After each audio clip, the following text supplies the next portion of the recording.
all the characteristics of a project. It is having some budget. It is having some timeline, time frame. It is consuming resources. So they are all projects for that company. Yes, sir.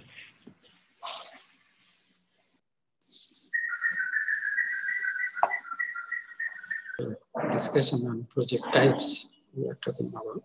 Today we'll see some interesting classification of projects. Maybe I'll wait for a couple of minutes.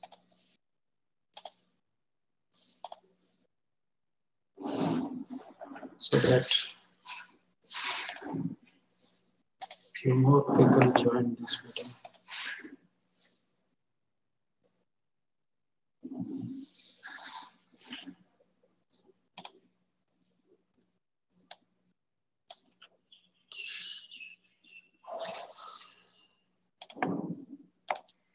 Okay, so you can see this slide. I hope you are able to see project examples. We are talking about some typical examples of projects.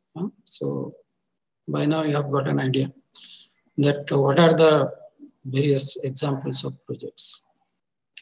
Then we started something, the comparison between projects and programs or production or process which are regular, which are repetitive, which are continuous. So they are not projects in fact. So we have to get a clear idea that what is a program and what is a project, how you can differentiate it. So if you understand the characteristics of project, then you can easily differentiate. Okay, this is falling under project category because this is a temporary endeavor, right? It's not permanent feature, permanent affair. So it is a temporary affair. So that is a project. It is unique also, and it consumes all the resources and all the features we have already discussed. So today let us see some classifications. Now this slide, as you can see here, classification of projects. Again, there are various bases of classifying the projects. Like first basis is that based on type of activity, right? What type of activity the project incorporates. So either it is industrial or non-industrial. This is one basis of classification. So industrial projects are those which are based on some industry, be it manufacturing industry or cement industry or steel industry, right? Some kind of industry. So that is industrial project category. Whereas non-industrial projects are things like healthcare, educational, irrigation, pollution control, water supply. So there can be projects under these categories also, which are not industry based, right? Some service sector based or some other non-industrial sectors. So this is one basis of classification. Next one is based on the location of the project site, means where exactly the project is located, whether it is within the boundary of the country, so it will be a national project. Means within the country, and some projects are international in nature, means that project is outside the limits of the country boundary in foreign lands. So that is something international project, right? Again, in the international project also you can have fully owned subsidiaries abroad, joint ventures, or by M&A. You have to understand certain business terminology here.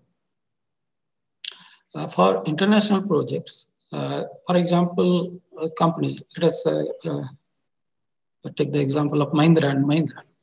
So you may be knowing Mahindra and Mahindra is having some manufacturing plants in US, right? They are producing their vehicles, their commercial vehicles, their doing some private passenger vehicles also there.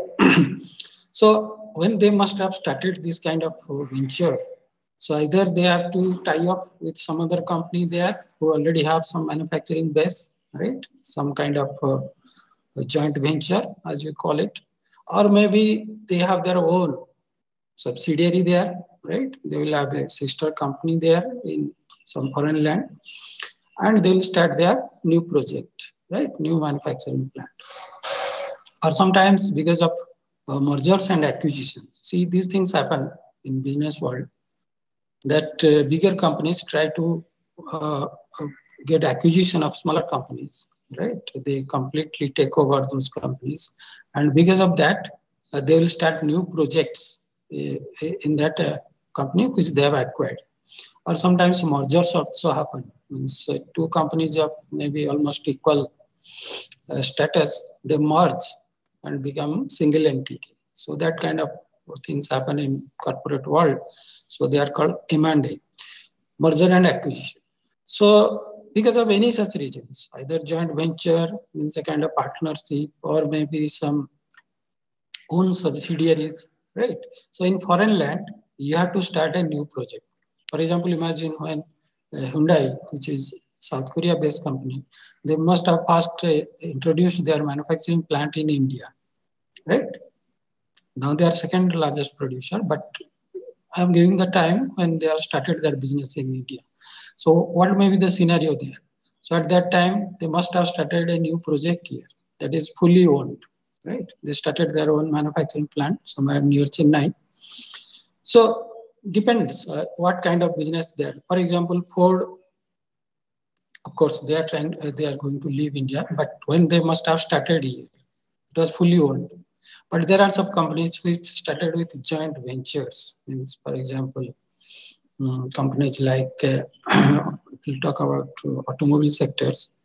Then companies like Renault, they have started some joint venture in India, right? So these things happen.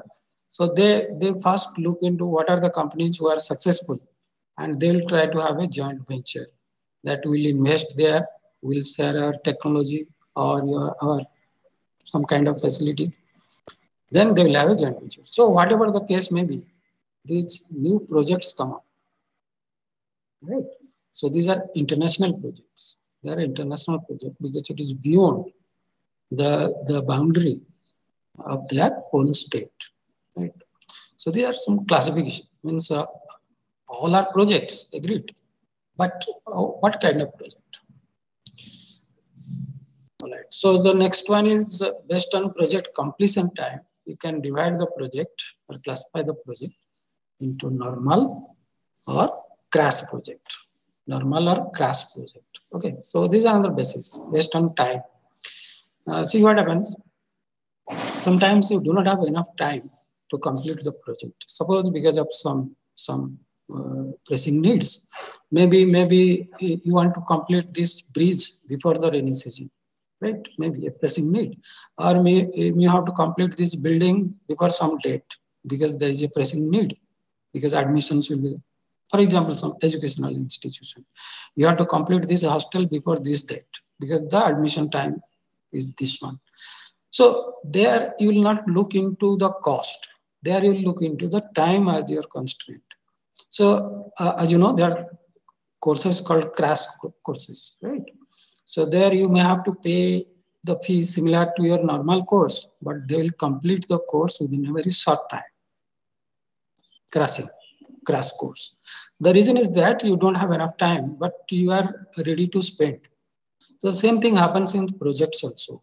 Sometimes because of, and in many times also, I'll tell you, there is always a time constraint that you have to complete this project before this date. You don't have all the time to complete it. No, practically it doesn't happen. Maybe in your personal life it happens that you just linger on with some project.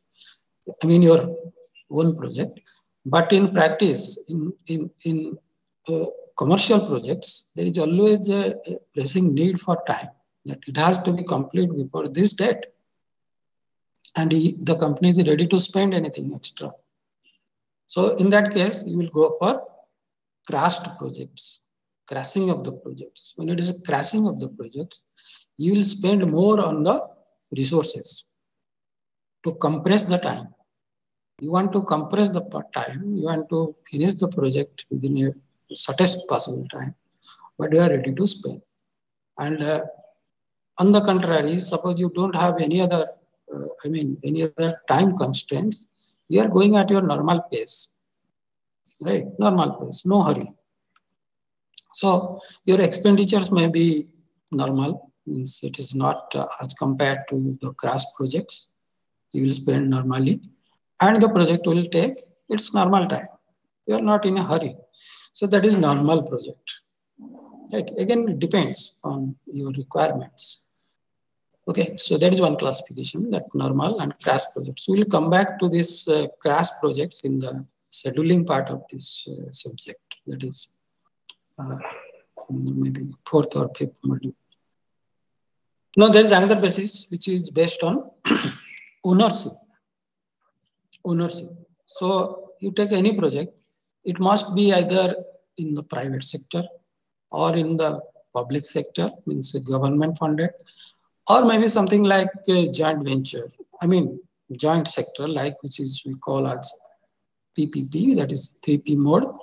Most of these airports, railways are nowadays are happening in 3P mode, right? It is partnership of government as well as some private party, like maybe Adani is mostly dealing with these airports, right? And many new projects are coming up in railways also with these 3P modes. And you may be knowing some educational institutions are also working in 3P mode, right? Particularly these triple ITs. Most of these triple ITs are in triple P mode, means there is a private party and there is government, it's a joint sector.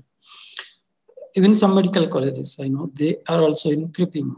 So, so whatever the ownership, based on that, project can be categorized either. Suppose some private company is having its own project, let's say Tata's or Reliance. So it is fully private project, right? The ownership is privately owned. Or maybe suppose some project which is by some state funded enterprise, like let us say SAIL. SAIL is having a project at, let us say, Bokaro or Bhilai. So that is public sector project because it is fully government project. Or maybe state government is having some projects for the benefit of the people, like road projects or bridge projects or something like that. So they are all public sector projects, right? So this is based on ownership. We can classify the projects. And next one is based on the size. Size here means the budget involved, in fact, based on that. So it's a clear category that up to 1 crore, we can call that as a small project, small scale project. Up to 100 crores, it is medium scale project. And beyond that, it is large scale project. Just a distinction that amount of money, amount of budget which is involved in this project, we can classify. It's just okay. Now let us see what are the other classification of the project based on the need, right? So all these points A through K are based on need, whether it is private, whether it is public, irrespective of that, any project can be classified one among all of these based on the need. Now, need of whom? Need of that particular company involved, right? See, one thing we have to understand, maybe yesterday I told you, when a company goes for a project, you imagine there is a company, whether it is private or government funded, there is a company, when it is going for a project or thinking about a project, there must be a need. There must be a need, right? And of course, if there is a project, it indicates that it is a positive growth. It is trying to develop something new. It is trying to expand. It is trying to diversify. So it is a good sign, no doubt. But behind that, there must be some need. The need may be because their competitor is growing, so you have to invest, and you have to also expand your business. That's the need. Sometimes maybe you want to diversify your business. You want to jump into a new business area, so you have to start new projects. Sometimes maybe you are finding that you have surplus fund, you want to invest somewhere, you want to expand your business, right? So all these needs are mentioned here. Depending on the needs, a company can go for a particular project, right? So let us discuss each of them one by one. So based on need, the first one is new project. So as you can say, I said there are many reasons that a company can go for a new project. Just simply they thought that we'll start a new project because see, the policymakers or any company, which you call as the board of governors, so they will decide from time to time that what is in the best interest of the company, and maybe they will think of a new project, right? Just out of scratch they will think, right? There is no need that there is competitor and all that. So that can be a new project, right? That seems to be a good idea. So a new project is coming up, right? That is simply the first point. New project. They have surplus fund. They want to invest. They want to expand. So a new project. That can be the case. Second one is interesting. That is called balancing project. Let me see whether in the next slide. Yes, you can refer to this slide now. So what is this balancing project? Balancing project is a very interesting concept in the need of the company. As the name suggests, balance. Balancing is something where the company is trying to balance its portfolio, right? Project portfolio. Now, what is the portfolio here? Portfolio means just the collection of the projects it is handling at a time, right? That is its portfolio. I mean, the list, you can say. So balancing a company project portfolio is difficult but essential for any success. Investments in a project can be categorized as run, grow, or transform types. In order to balance cost to value and risk to value, balancing projects are undertaken. Right? Try to understand what exactly is the meaning of balancing project. See, as I'm saying, a company may have different domain of its business, right? It may be doing something, it may be performing nicely in some area, but in some area it may not be doing nicely. Nicely means profit making, right? So what they try to do, but they don't want to stop that area which is not making profit at the present time. So they will try to balance it, right? To balance it, they will take up new projects in those areas where it is making profit, right? So that it will even out, it will balance their portfolio, right? So in that sense, they try to analyze from time to time that what are the projects which are helping us in growing, which are helping us in making profit, and which are the projects which we must do because that is the need, because it will balance our portfolio. So things like that. So depending on that, there are some projects which they have to take. They have to take because that will make their whole, enterprise or their portfolio a balanced one, right? So for that purpose, for that need, right, companies take up new projects because the need is to balance it, right? I hope it is clear to you. The concept is that. Now the next one is quite straightforward. That is an expansion project. Again, as the name suggests, you are expanding your business, right? You want to generate new sales. You want to make more profit. You want to expand your business. So these are a type of capital investment project designed to help a company expand and grow, right? When a company invests in an expansion project, they are typically moving into a new target market, of course. Suppose the same business, they want to expand in some other country or some other state, right? They will come up with a new plant there. So they will capture new market, new customers. So it is simple growing, simple expansion. So for that purpose, if they are doing something, so that is expansion project. Next is the need of replacement. That's why there is a replacement project.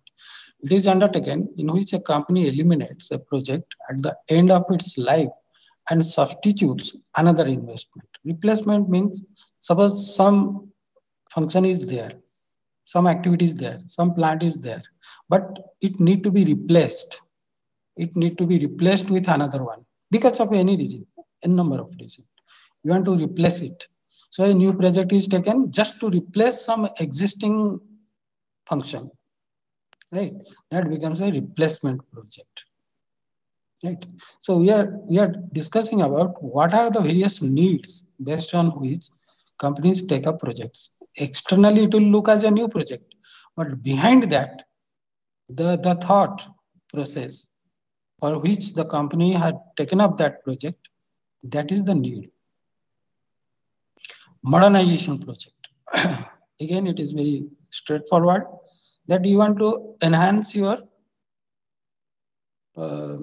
technology or your processes. You want to modernize your equipment, right? So the process that you have using for some time, it looks to be obsolete now. You want to modernize the plant, right? So that is modernization project. So it means an economic activity that is performed by a business to retool or upgrade production equipment or facilities to meet contemporary technology standards. Contemporary, right? You are replacing the obsolete technology with state-of-art technology that is contemporary. That results in improving existing employees' job skills to enhance competitiveness. Okay, so these are the outcomes, right? So you'll get better competitiveness. Right? So balancing project, expansion project, replacement project, modernization project. What else? Next slide. Diversification project. As I'm using this term again and again during my discussion. So what exactly is diversification? Diversification is an act of an existing company branching out into a new business opportunity. That is diversification. Okay, so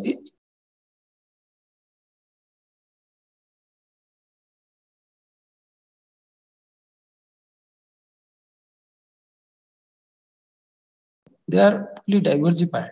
They are in steel making, they are in automobiles, they are in softwares, and you name it. So how this happened? Because of diversification. So many companies try to diversify their business. They don't want to limit themselves to a specified area, right?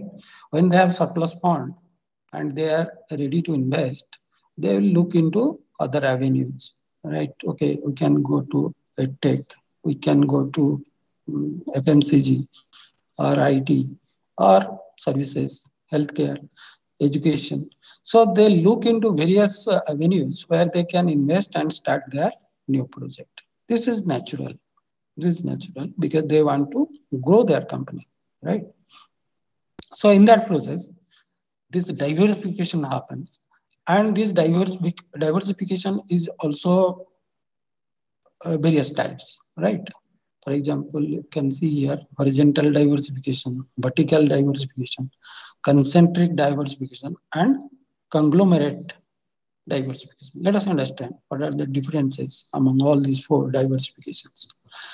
Okay, so this corporate strategy, this diversification actually is a very strategic decision of that company, that whether they want to jump into a new arena or not. So this corporate strategy enables it to enter into a new market segment. Often businesses diversify to manage risk by minimizing potential harm to the business. Of course, that is the objective, that why they are diversifying to a new field, because they are finding there are some prospects, they have some strengths, they can make money, they can make profit. At the same time, their portfolio will be balanced, right? See what happens. Suppose some company is a conglomerate, means they have business in different areas, right? So maybe in one area they are making loss because of some reason, right? Let us imagine there is a company which is have business in many areas. Maybe during the last 2 years, there are some, effects, bad effects on business. So if some area of their business is affected because of this pandemic, maybe there are some other areas in which they're making profit, You know, this in this pandemic time, many big companies become richer 10 times, 20 times, right? So if it is specified to a single area, then maybe it is very risky. But if they have many areas of business, then if some areas are making loss, then at the same time, some areas may be making profit. So it even out. It evens out. So that is a point that when you are diversifying, you look into these factors, that what are the areas in which you can make profits and make a balanced business or portfolio.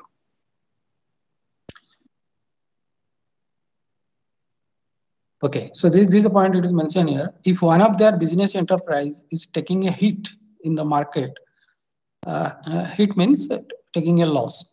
Another business enterprise will help offset the loss and keep the company viable, right? That is what I said. It is not possible that all your areas will be in loss. That is very less likely. A business may also use diversification as a growth strategy, of course. So these are the 4 types of diversification. Let me check the next slide. It will be explained here. Yes. So what are these 4 types of diversification? Horizontal, concentric, vertical, and conglomerate.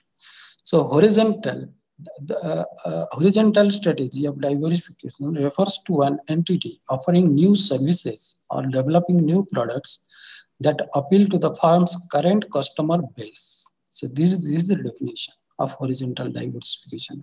For example, a dairy company producing cheese adds a new variety of cheese to its product line. So horizontal means, the difference between horizontal and vertical, I can see. Horizontal means you are growing in the same level, same platform, right? That is horizontal. So a company also, when it is diversifying horizontally, it just expands or adds different values or different varieties to the same product line, right? That is horizontal diversification. For example, if you are an automobile manufacturer, you are just adding some models to that, right? You are adding some models to your same automobile product mix. So that is a horizontal diversification. You are not growing into some other area. In the same as this example, you can see. Suppose a dairy company, they are producing some dairy products like cheese. They add few varieties to that cheese, or maybe some other dairy product, but the customer base remains the same. They are not looking into new customer base. The same customers are given with different varieties, different products of same nature, means dairy product. So that is a horizontal diversification. But for that also, you need new investment, new projects. So projects of this nature will be called that projects which are for horizontal diversification. The need is horizontal diversification, and you are having new investment or new projects. But try to understand in what way they are expanding. That is horizontal. Concentric is similar, but let us see what is the difference. In the concentric diversification, the entity introduces new products with an aim to fully utilize the potential of the prevailing technologies and marketing system. For example, a bakery making bread starts producing biscuits. So it is very similar to horizontal diversification, but it is much narrow than the horizontal diversification. The reason is that compared to horizontal diversification, the concentric diversification may need lesser investment, right? Lesser investment. But it is, according to me, it is very similar to the horizontal diversification. For example, a bakery making bread starts producing biscuits, right? It is similar to horizontal, but it is called concentric because it is using the prevailing technologies and processes, right? It is not investing much. For example, in horizontal diversification, you are adding newer varieties. So maybe that needs new investments in process equipments and machines, plants. But in concentric, it is not that much. But vertical diversification is quite different, right, compared to horizontal diversification. So let us come to the third one, that is the vertical. This form of diversification takes place when a company goes back to a previous or next stage of its production cycle.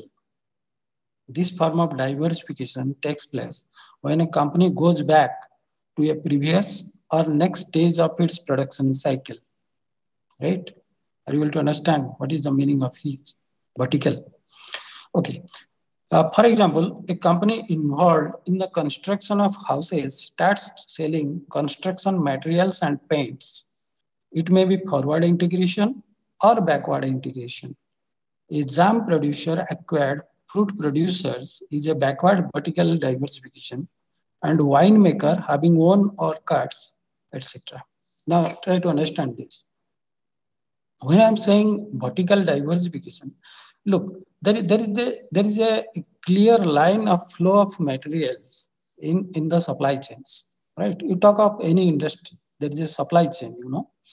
So in that supply chain, uh, uh, there are various stages of that material. That suppose you are a jam manufacturer, fruit jam manufacturer. You are only dealing with jam manufacturing.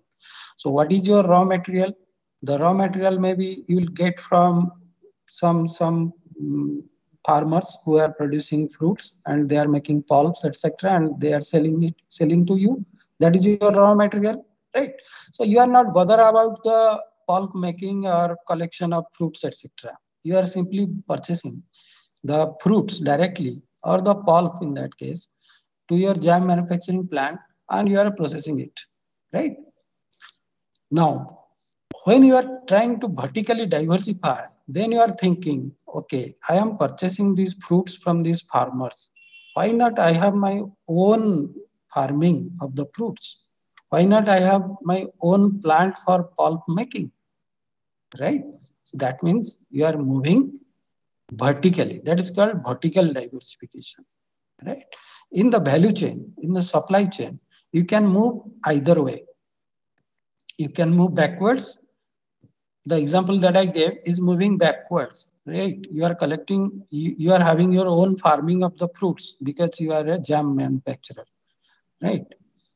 Food processing. So that is backward movement. The same thing can be happen in the forward direction. For example, suppose uh, okay, there is no forward integration example here. Let me think and give you. Suppose you are manufacturer of steel pipes, right? You are manufacturer of steel pipes. You are just producing various types of steel pipes and steel frames, etc. You are just dealing with that. Then you found that some manufacturers are purchasing these things from you, and they are making nice metal furnitures and making profit, right? They are purchasing pipes and these plates and these frames, etc., from you, and they are producing, fabricating their own metal furnitures, and they are making good money. So you thought, why not I should jump into that area, that I already have my business of these pipes and frames, metal frames. Why not I should have my own company to manufacture these products? So that is forward integration. You move forward, right? You move forward in the next stage of that supply chain or value chain, and you acquire that kind of company. So this is called vertical diversification, but in forward direction. So either it is backward or forward, you can diversify. But this kind of diversification is vertical diversification. You are jumping into a different area of business, different area of function, right? The function is completely different. For example, you can see here, wine maker having own orchards.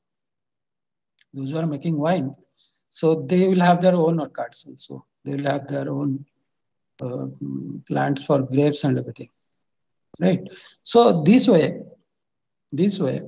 new projects are also becomes a need, or because of these needs also, companies try to have their own projects.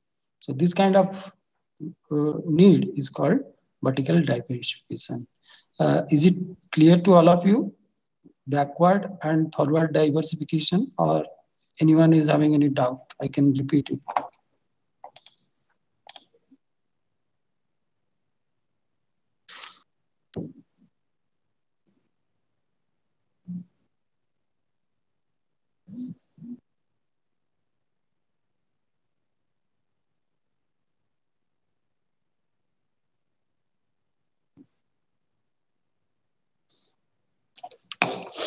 Is it clear?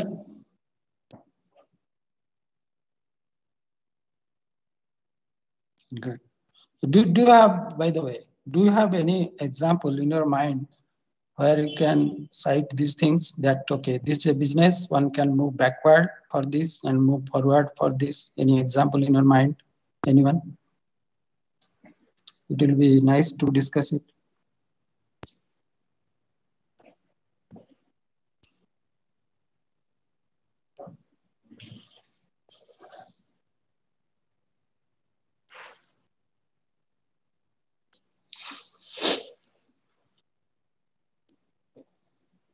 You take any example of any industry and try to see what are the backward and forward integration that is possible for that company. Then you may find some example.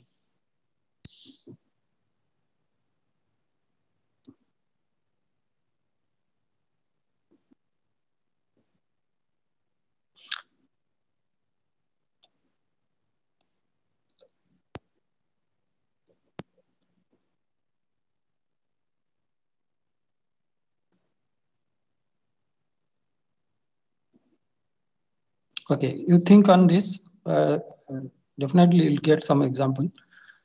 And in reality also, there are many companies which are diversifying both in backward and forward directions, right? It is called backward forward integration also sometimes, and it is diversification. So it is coming under vertical diversification, and it is definitely different than horizontal direction. In horizontal diversification, you are just growing in your own specialized area by adding newer models, newer varieties, right? But in vertical diversification, you are jumping in the value chain, either backward or forward, and acquiring newer businesses, right? These things happen. And lastly, that is called conglomerate diversification. In this form of diversification, an entity launches new products or services that have no relation to the current products or distribution channels. In fact, this is the real diversification. Whenever someone is saying only diversification, it indicates conglomerate diversification only. Completely jumping into a new arena, that is diversification, right? Okay, because the other diversification, as you can see, horizontal, concentric, vertical, they are almost in the same area, dealing with the same business, but maybe in the same value chain, you are just moving backward or forward. But when it is conglomerate diversification, that's why these companies like Tata, Reliance, they are called conglomerates, because they have completely different areas of business. As I said, they are in steel making, they are in oil refineries, they are in IT software, they are in education, they are in FMCG, right? So it's not related. These are not related, means they are not in the same value chain. That's why they are conglomerates. So completely new area, if you are diversifying, then that is called conglomerate diversification. A firm may adopt this strategy to appeal to an all new group of customers, right? So completely new area. Completely new area that it's not linked with your previous business. So that is the real diversification actually. Okay, but nobody calls it a conglomerate diversification. When somebody says diversification, it indicates conglomerate diversification.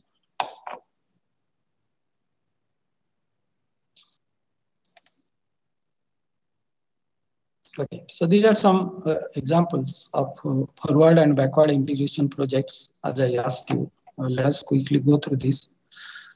Forward integration is a business strategy that involves a form of a downstream vertical integration, whereby the company owns and controls business activities that are ahead in the value chain of its industry. That is forward. Forward means whatever is your finished product, it is going to some other process, right?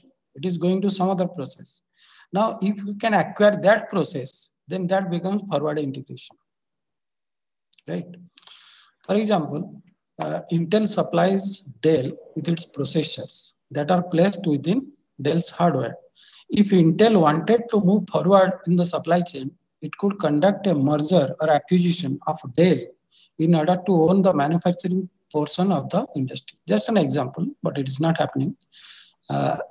Suppose Dell is using the chips or processors of Intel, right? Now, if Intel wants to move forward or to make forward integration, so that can be a project for Intel, how to acquire Dell, or for that matter, any other company which is using their chips. That is a hypothetical example. So either by merger or acquisition, they can move forward and acquire that company so that they will become a larger company and they will make more profit. So this way, newer investments or newer projects are taking place. These are forward integration projects. Okay, now same hypothetical example, we can see that suppose Dell wants, right? If Dell wanted to engage in forward integration, it could seek to control, okay, this is an example where again it is forward integration. Suppose Dell wants that it could take up the marketing agencies which are selling their products, right? They will have their own selling or marketing agencies. So this is also forward integration for Dell, right? So Dell can seek to take over. Okay, the last line that I was thinking, Dell can seek to take over Intel if it wants to integrate backward. Suppose Dell has the plan that why to purchase chips from Intel and we have to pay it. Why not we have our own company, or we can acquire the Intel itself as a part of our company so that it will be more profit making, right? So that is backward integration for Dell. If Dell wants to acquire Intel, hypothetically, it is backward integration. So similarly, in the value chain, this is a value chain. You look into any industry, there will be a value chain, or we call that popularly as supply chain. So there will be various stakeholders, right? Someone is a customer of the other one, the other one is a supplier of that person. So this way it works. Now, any company with its own financial strength, of course, it needs financial strength to acquire or to take over the companies in the value chain, right? So they take over that company and they extend their value chain, either in backward or in the forward direction.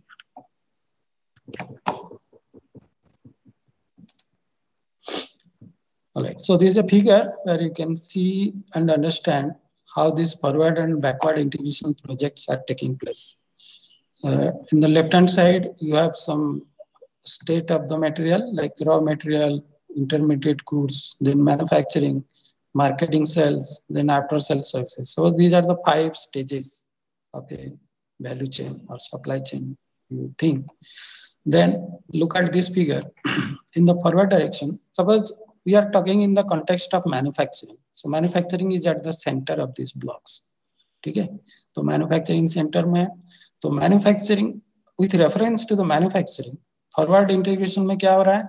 You can see the arrows are going ahead, the 2 circles it is connected with. So along with manufacturing, they will take care of marketing, sales and after sales services. So this is forward integration, right? For example, as the Tesla works, they don't have any other company for marketing, sales or after sales. There's a single entity, they handle all these things, right? They have online purchasing, online selling activities and all these after sales services. So there is no dealership, nothing like that. So this is forward integration for that company, right? But for other companies, like let us say for Maruti, Maruti is the manufacturer, but they have their dealerships, that is marketing, sales, after sales. They are different companies, even private parties can have their dealership and all that. It's not owned by Maruti. So this way you have to understand. Similarly, in the middle one, the manufacturing is moving backwards. So for manufacturing, suppose you need some materials. Suppose you are a manufacturer of some engine, let us say engine. You are a manufacturer of engine, car engine. So when you are manufacturing car engine, you must have some suppliers, that is in the stage of intermediate goods. So the supplier may be supplying you some casting blocks, casted blocks, right, which need to be machined and make it to engine. One of the part is casting block.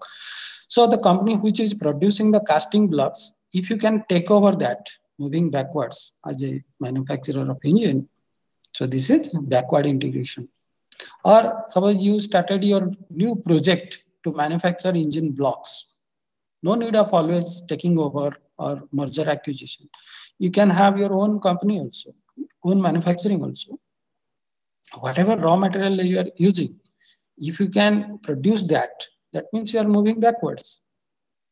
Right? So you are not ready to share your profit with others. Right? You want to take all the profits. So it is all depends on that plan. So you can move backwards. Even you can produce the raw materials. You can move further back and you can get the material directly from steel plants and process it. So this is backward integration. And last one is something balanced. Balanced means your presence is there in the forward as well as in the backward integration. Right? So this is balanced. So this way, these are the needs actually. We are today, we have discussed about what are the needs based on which a company usually starts a project. So these are the needs. If you have any questions, you can go ahead.